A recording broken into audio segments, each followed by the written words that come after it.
Welcome to Italian Innovators. I'm Luca Cottini, and today I'm in the company of Flavio Tranquillo, journalist, writer, podcast host, and sportscaster. He's more simply known as the voice of NBA basketball in Italy.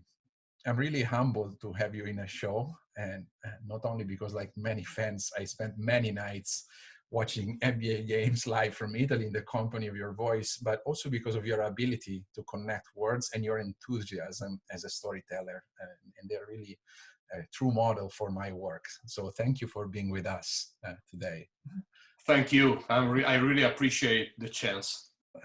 So just to give you a sense, Flavio is a pioneer of basketball broadcasting in Italy, and more broadly, a cultural mediator of American sports, from the first experiences on Telepiù channel to his current work on Sky Sport. A graduate of Bocconi University of Milan, which is one of the top business schools in Italy and Europe, Flavio combines a deep understanding of sports as an industry with a solid humanistic approach. In addition to being a sports commentator, Flavio is also a committed writer, and his awarded book, 10 Passi, 10 Steps, A Small Guide to Legality, is a profound anti-mafia reflection.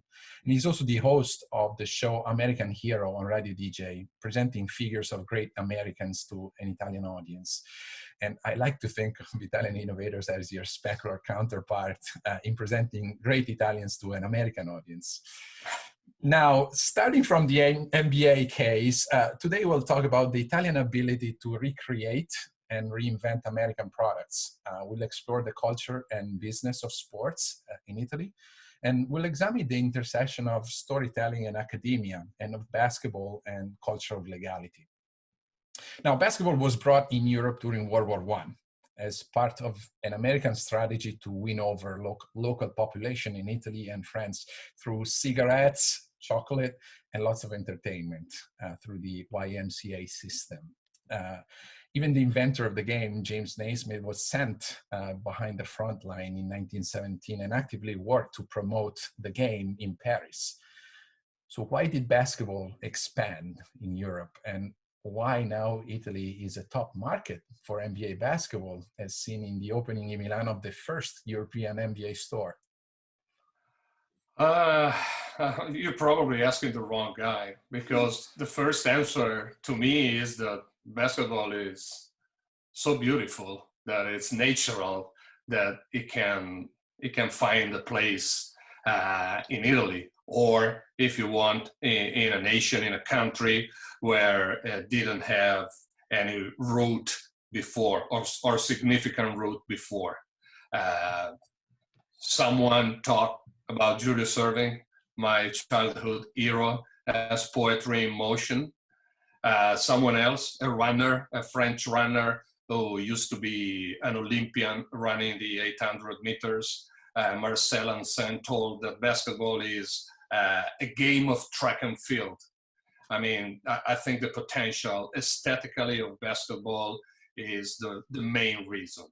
Obviously, the reason why NBA basketball is now more popular, significantly more popular than it was before, and probably less popular than it will be in the near future. Now this has a lot to have with many factors.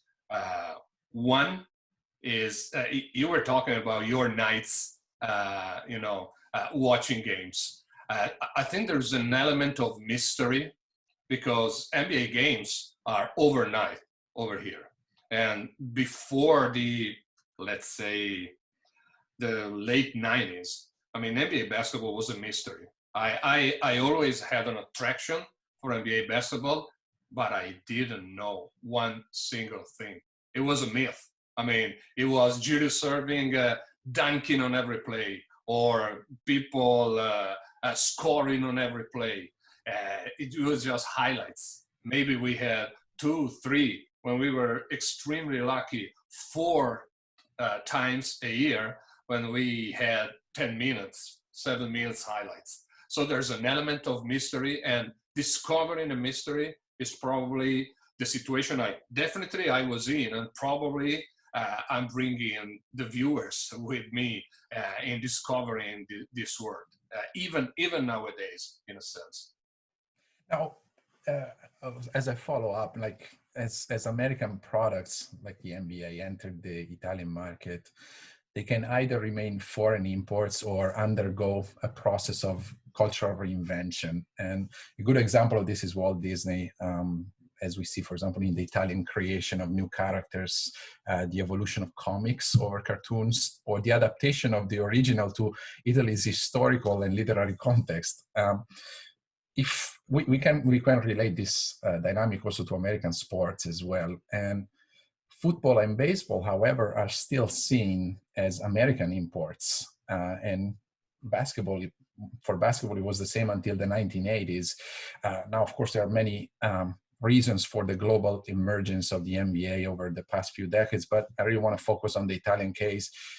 What was the impact of cultural reinvention on the Italian success of NBA basketball? And more broadly, what is the impact of journalism and storytelling in the creation of a product's appeal? Well, I think one factor is that basketball became increasingly popular in Italy in the 60s, 70s, 80s. I mean, the best teams in Europe, you might know something about that, were in Italy. The Italian league was growing up significantly. And so I think naturally, you were gravitating toward the NBA, the top expression of basketball, but still something that you had the Italian version of. So contaminating the two things came natural to me, to a lot of people. Journalism and storytelling.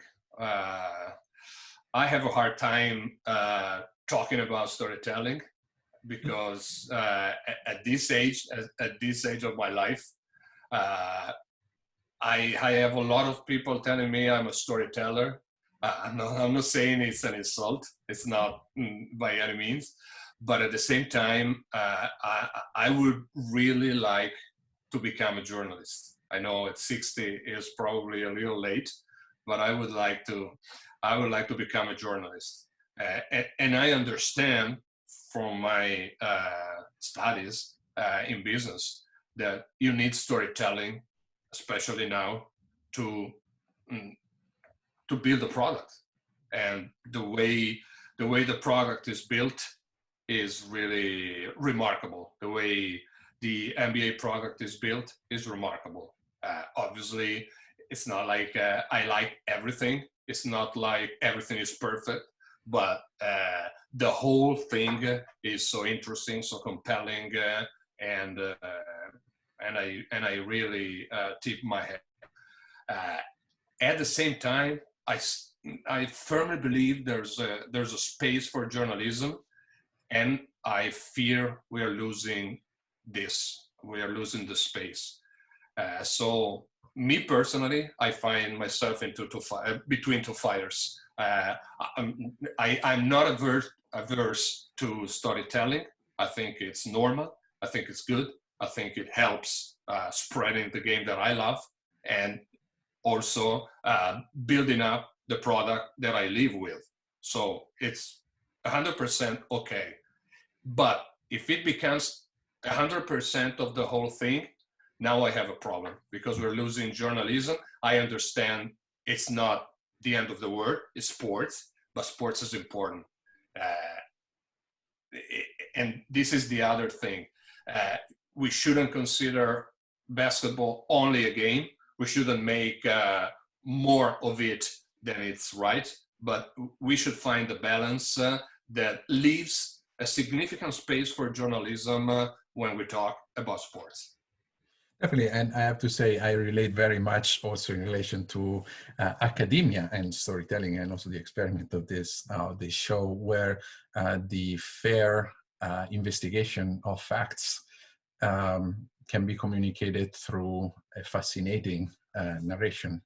Actually, in the United States, one of the philosophers the Italian philosophers that is most known is actually Vico, the Neapolitan philosopher Vico, who combined philology and philosophy. So the awareness of the facts of philology, what is true, with their interpretation and their constant re-elaboration within a narration. So this, I think, applies also to a brand and the construction of the meaning of a brand. The brand by itself doesn't say much, but if you tell a story about it, then the relevance and the usefulness comes to the surface, comes to the fore. Now, sometimes the Italian reinventions of American products lies in the explicit addition of an American flair to the product. So one example is by the Italian entrepreneurs Augusto and Giorgio Perfetti, who made their success by distributing and branding American chewing gum under the Brooklyn Bridge logo. So in your commentaries and also in your show American Hero, you craftily combine such appeal of American culture with the tension we discussed to always incorporate and refer your content to an Italian context. So in which ways did the encounter with American culture enrich you? And what do you think you bring to American culture, to the MBA in general? And this is something that might apply also to Italian studies in the academia, and we might discuss this later. Well, I think in so many ways, because it was and it is a journey.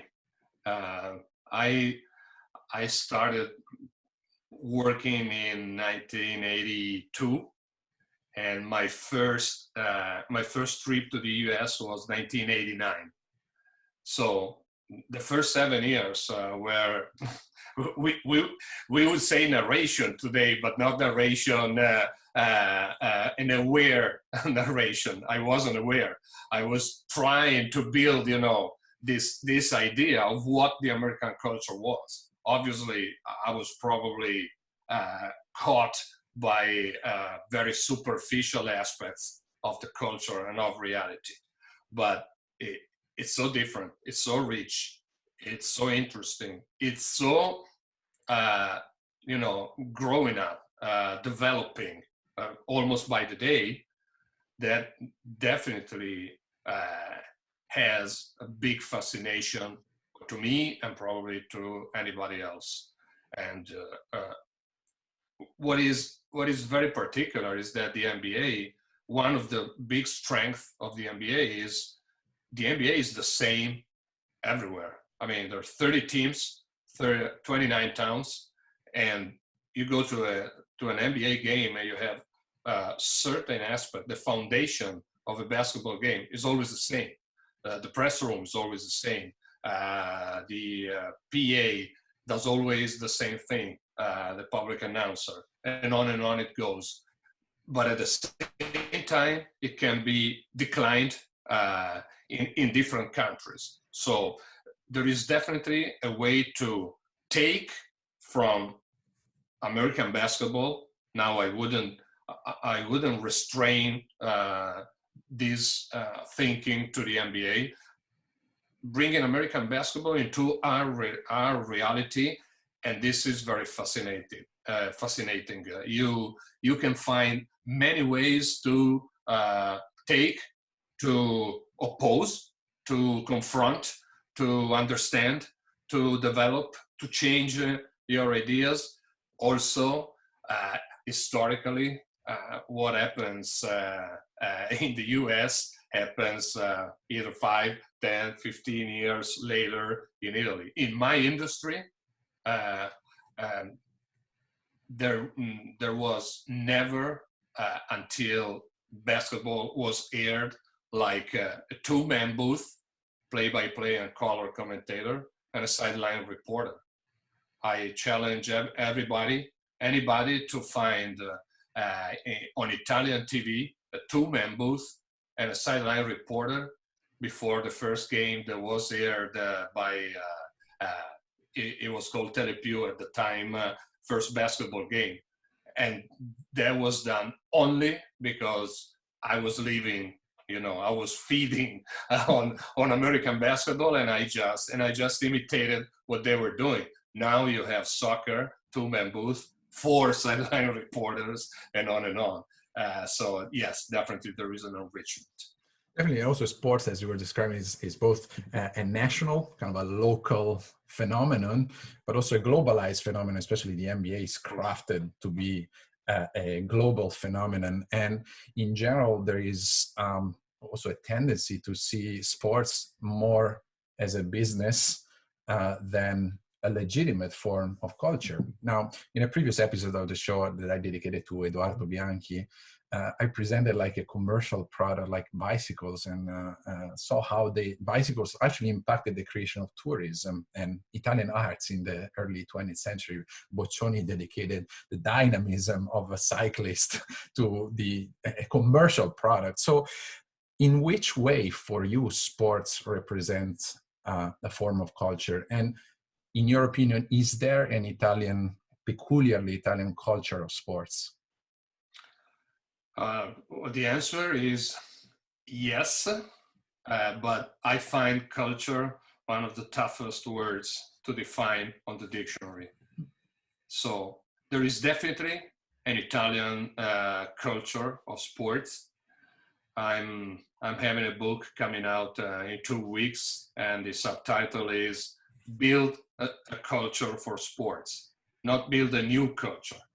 I don't think there's a culture for sports in the way I mean the word culture, but there is definitely a culture in terms of something that encompasses language, stuff, artifacts, and many other things. Our culture, for instance, has a big problem with money. A big problem. I mean, money and sports, business and sports are seen as things that shouldn't go together. And this is, to me, one of the 2 main problems of our quote unquote culture or no culture for sports in Italy. We have a system where we don't have sports as a right for young people growing up, which is a cardinal sin to me. And at the same time, we would like to pretend that you can have Cristiano Ronaldo and despising the business dimension, which is unbelievable to me. I mean, if you want Cristiano Ronaldo and you have Cristiano Ronaldo who can generate so much money, so much interest, and so much power, you have to, cope with that. You have to promote that. Obviously, it has to be good business. And we could talk a lot about how bad the sports business is in Italy in terms of assets and liabilities, balance sheets. The business shouldn't be, or the business is a threat to the purity of sports. I think the other way around. I mean, if we mean by sports something that is a right for everybody to for education or for building his personality, I agree that this is something that should concern only politics and politicians, which, by the way, is not what is happening. But if we talk about professional sports, it has to be a business. It has to be a good business. There must be competition. And this is where probably, in my opinion, Italy is way, way back. So sports is kind of like it is a business, but it's also a space of, if you want, fiction, kind of like literature, a space other than the logic of interest that is brought by politics or money, where a real education can happen. So in this sense, certainly the space of fiction, the space of the let's pretend, which is at the base of kind of the reading of a book, but also the let's pretend of having two teams, two enemy teams that are facing off and actually engaging in an honest competition is definitely a part of the culture of sports. And actually sports were born in England as, in a way, an aestheticization of the values of capitalism, so teamwork, pursuit of record, and competition, but also as a synthesis, more cultural synthesis of romanticism and positivism. So if you think about the figure of the hero, the champion, or the measuring of performances. So over the 21st, the 20th and the 21st century, sports came to embody many values, as you were pointing to in your previous answer, including the value of education. And in your case, you connect basketball to kind of, you relate basketball as a pathway to legality, so against organized crime. Why, in your opinion, is the culture of basketball fundamental in the fight against mafia? I can try to answer with something that happened in Palermo in the 90s, late 80s and 90s. There was a guy, a priest named Padre Pino Puglisi. He became a saint. He's a saint now. And this priest was doing exactly this. He was taking young boys off the street and bringing them into kind of a YMCA that he organized behind the church. And the greatest attraction of his YMCA was a more or less regular soccer field. So he had this soccer field, and that was a big attraction to these kids, because these kids were playing soccer on the streets. Now they were playing on a regular field. Yes, they had to listen to the priest, and let's say these kids were almost regularly sons of mafia guys, but they preferred so much playing on the court that they went inside the church. And this is power of sports number one. The first day they play on this court, on this field, Padre Pino tells the guys, you can do whatever you want. You can touch the ball with your hands, with your feet, whatever. You can push people, you can brutalize people, do whatever you want. Do whatever you want. Play soccer this way.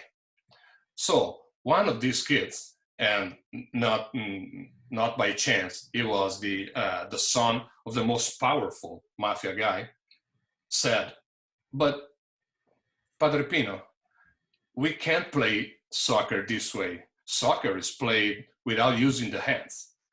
So I can try to do a lot of speeches about the reason you obey to rules, but they will never be as effective as a soccer field, and try to coax the idea of what a rule is from someone that grew up in a culture where rules are negated. And I think this is probably the best way to exemplify the way sports could be the first vehicle for teaching legality, because it is legality in itself. You don't have rules, you don't have sports. And if you have to obey to rules while you are competing, while you are under pressure, if you learn to do that, it will be much easier in other situations where you don't have the same level of competition. Definitely. And this is like, as we're saying, in the notion of literature and theater, sports is a mirror that allows us to see things, to understand them, to read them through. Interlegere, intellect or intelligence, is really the act of discerning, connecting the dots, and discerning something, capturing the value of something.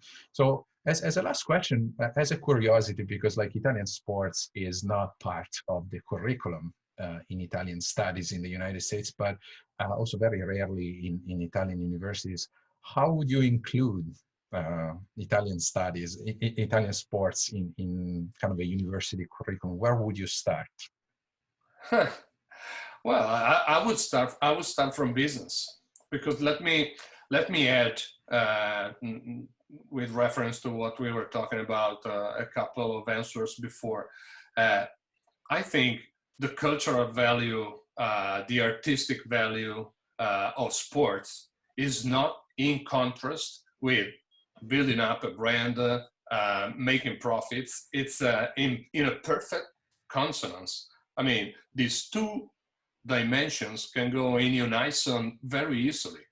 It's they are juxtaposed artificially, to me, by our quote unquote culture. So I would start from here. It is such a striking difference between the structure of professional sports in Italy and the structure of professional sports in the US, that everybody likes to resolve or solve the issue by saying, well, they're different. Either from Italy, the Americans are different, or the other way around. It's not enough. I mean, the last time I checked, our DNA was the same. Basketball was still played 5-on-5, soccer 11-on-11, and on and on and on. So it's not that we're different. It's different structures for cultural, historical reasons or rights. But if knowing how tough was for me and how long it took to try to understand the values of American professional sports, I think it could be interesting the other way around for the American students to try to penetrate a little bit this thing that probably at first sight will look like a mystery to them. And things are different. I had a lot of NBA GMs coming over in Europe for the first time. They started to come, in the 90s. I witnessed a lot of first times in an Italian gym, and they were mesmerized positively by, the fans, how they participated in the game. And they kept telling me, oh, we would really love to have that thing with our fans. I mean, participating in the game, really being fans, really giving, an atmosphere. So to try to, we always use the word diversity. I mean, what better than trying to compare two words that are so different and distant? Definitely, and also to observe one word from the perspective of another in the case of the Exactly. MBA, but also in the case of Italian studies in the United States is also a very fruitful activity. And as you were pointing out, the core of sports is really the core also the Italian model of business, which tries to combine always industria, which in Latin means industriousness, and cultura, which in Latin means cultivation. They both refer to the same gesture of optimizing a soil, whether in the material or in the intellectual or spiritual element. So the cultura and industria actually are the same thing. They refer to the same act of bearing fruits or optimizing something in order for it to make profit, where profit is both an economic and an intellectual added value to the experience. So thank you very much. It was really an enlightening conversation on a number of aspects. And in another episode of the show, I talk about the big three of Italian opera, Puccini, Caruso, and Toscanini, when they premiered La Fanciulla del West, the Girl of the Golden West, the New York Metropolitan Opera House in 1910. And this is a good example because the opera by Puccini was an Italian recreation of the American West, which was based on the impression that Buffalo Bill's Wild West show left on Puccini in the Milanese performance of 1890. So imagine like this opera performed in Italian on the American West, premiering in New York for an American audience. And it's quite fascinating. And I like to think of your work, or my work in academia in similar terms as really a lively and ongoing recreation of this original fascination with American culture. It's the same for me. And probably this is also one of the reasons of the quality of your work and of your success. Now, as we discussed today, basketball is really an interesting platform for this constant exchange and mutual understanding in the ability really of sports to create not only a market, but a culture or a way of being, or a better way of being in the world. So thank you very much, really. It was a pleasure to have you, and a real honor to have you on the show today. My pleasure and my honor. Thank you. Thank you. And also thanks for listening and for watching. And make sure to visit the official webpage of the show at www.italianinnovators.com for more information about the project. And you can sign up to receive the newsletter or subscribe to this YouTube channel to receive notifications of new episodes and the lessons of the Italian Innovators course. Don't forget to follow me on LinkedIn, Instagram, Twitter, and Facebook for updates, news, and additional materials. Thank you, as always, for your support. Grazie, arrivederci, alla prossima.